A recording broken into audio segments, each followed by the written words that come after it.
Hello and welcome to our next training video as we study Matthew's Gospel. We're in part 2 and we're coming up on the last two studies in chapters 8 to 13. But before we start and we dive in, I'd like to just draw your attention to the moms group that was announced on Sunday.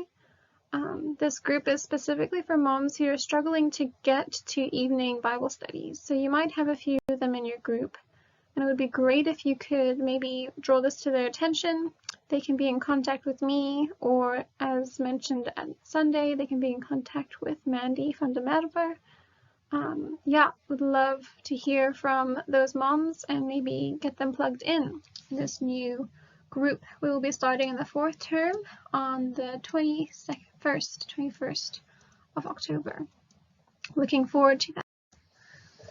So let's dive into the parable of the hidden treasure and of the pearl. This is Matthew 13, verses 44 to 46.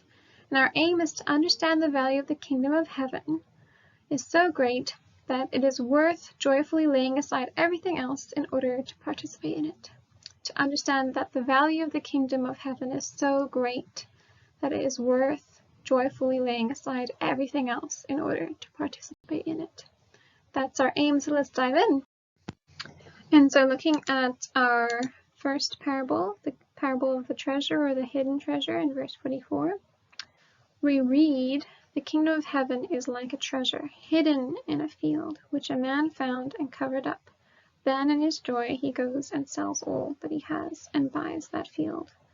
The kingdom of heaven is the treasure, and then a man who finds it is like a potential disciple, and then he basically becomes a disciple when he joyfully sells all that he has and buys that field. So he makes an exchange where he's willing to give up all that he has in order to have this treasure. And likewise, as a disciple, we reorientate our lives to be citizens of the kingdom. And so that means giving up things from this world which might hinder our citizenship to the kingdom. And we make God king. Basically, this kingdom of heaven, I liked how John explained it on Sunday. It's God's people and God's place under God's rule. So being his people, we need to have his priorities and his aims instead of the earthly priorities and aims of this world. So the parable of the pearl is listed in verses 45 to 46, and we read, "Again, the kingdom of heaven is like a merchant in search of fine pearls, who, on finding one pearl of great value, went and sold all that he had and bought it." Again, this kingdom of heaven is likened to a valuable pearl, a pearl of great value, and this potential disciple, the merchant, this time actually is seeking this pearl, or seeking fine pearls, and then he makes the same exchange where he sells all that he has and buys it. What I found kind of interesting about this parable is that it's very different to the first one, in that in the first one, this man makes a seemingly wise economic decision where he exchanges his stuff for the buying of a field, and then with that field comes his treasure. So it feels like there's a gain in it for him, in terms of he's got this other asset of a field, and so he can start this life, and it just seems like a really profitable way. And maybe he's not just in it for the treasure, maybe the treasure is like a bonus on top of the field. But here, it's clear that the merchant is 100% in for this pearl, because he literally sells all that he has, and the only thing that he gains is this pearl of great value. So there's no extra asset. It's literally saying, this pearl is worth all that I have, and if I have to exchange everything I have in order to have it, I'll do it.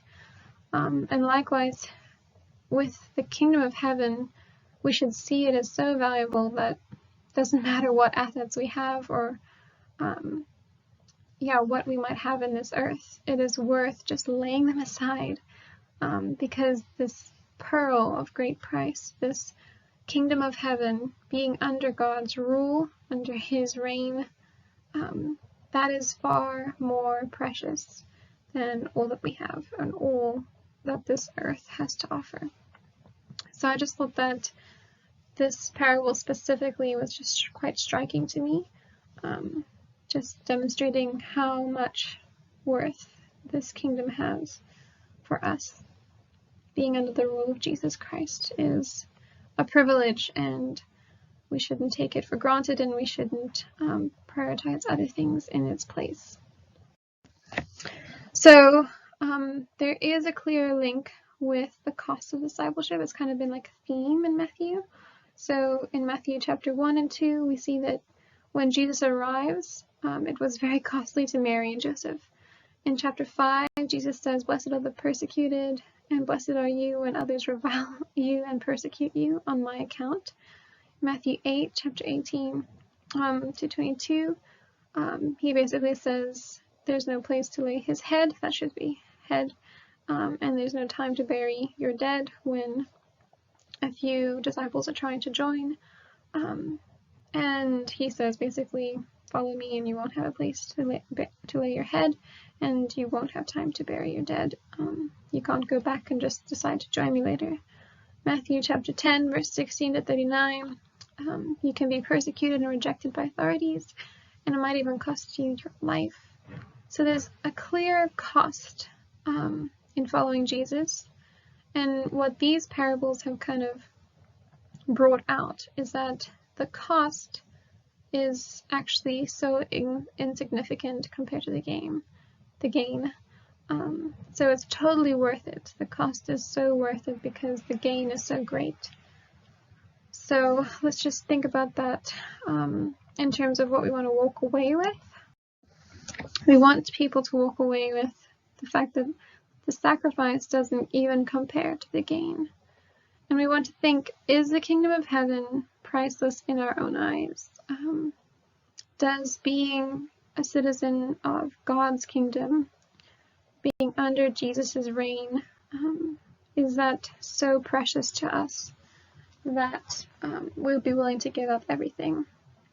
Also, if it's not, then as I imagine it would be for myself, it's not so amazing in my eyes as I would like it to be. I would love to grow my understanding of the value of the kingdom. And therefore, if it's not, then how can we grow an understanding of its value? How can we make ourselves see how much worth there is in being a follower of Jesus Christ? So thinking about that through the application section, and also how can we share the value of the kingdom with others? Because when we see how valuable the kingdom is and how wonderful it is to be part of it, we want to joyfully participate in it ourselves, laying aside anything that hinders our participation in it. And we also want to help others to see how valuable the kingdom is. So yeah, just some application points to think through there as you prepare. And hopefully that's helpful. Have a wonderful week. Take care.